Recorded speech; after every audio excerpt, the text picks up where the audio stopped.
What is up? Today we're going to be talking about NFTs. I put together a little bit of a presentation on how you can bulletproof your NFT portfolio. The impetus for all of this was a tweet I read a few days back that was saying that essentially if you could identify the NFT projects that held up well during the NFT dump, these would do well whenever the next surge of demand would occur. And this NFT dump that we're referring to took place at the start of September and basically through much of October. You can see here this chart I have here. It's showing how much value was sent to major NFT platforms. So that includes platforms like OpenSea, Rarible, Nifty Gateway, the major players in this space. And you can see that through the summer months, value kept on increasing that was being sent to them. And then right at the beginning of September, it took a hit and started to plummet until maybe, let's say, the beginning of November, where things have potentially started to heat up again. And that may also just be the CryptoPunk sale that, has inflated things in that past week or so. So with that picture and the previous tweet in mind, the way I went about trying to figure out which NFT collections would potentially be bulletproof during these drawdown times was to devise essentially, a data analysis problem. I looked at over 3,000 different collections on OpenSea and saw the activity that was going on in terms of the pricing, in terms of the number of sales in a given amount of time. And I devised a criteria around that would try to mitigate any large drawdowns. In particular, I didn't want a drawdown in terms of the volume that was being moved on a daily basis. Additionally, in terms of the price that these things are selling for, I wanted it to have not fallen by 50% or more. And then lastly, I didn't want there to be too much volatility in the price of a particular collection.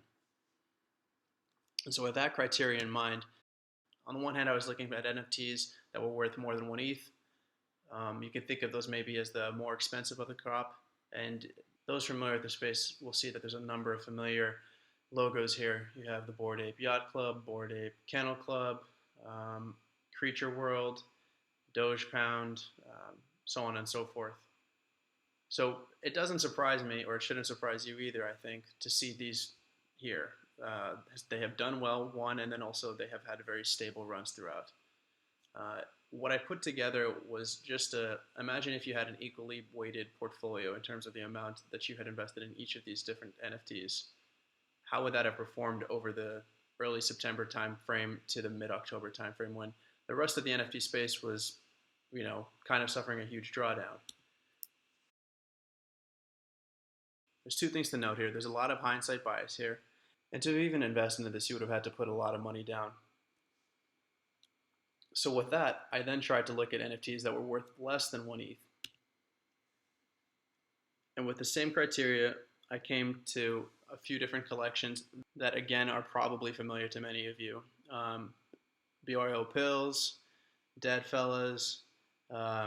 One that I actually am very fond of is actually Jenkins, the Valet. I really like that project. I think it's really cool what they're trying to do.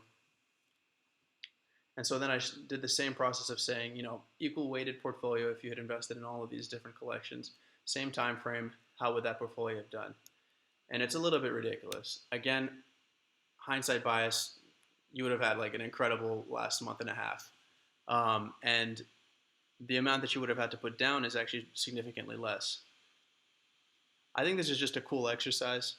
Potentially there's a lot of add value here in terms of maybe thinking about your positioning going forward and which projects make sense to hold when the next surge in demand occurs.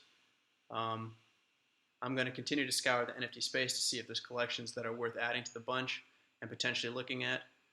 That's it for now, though. Thanks for the time. Hope you enjoyed.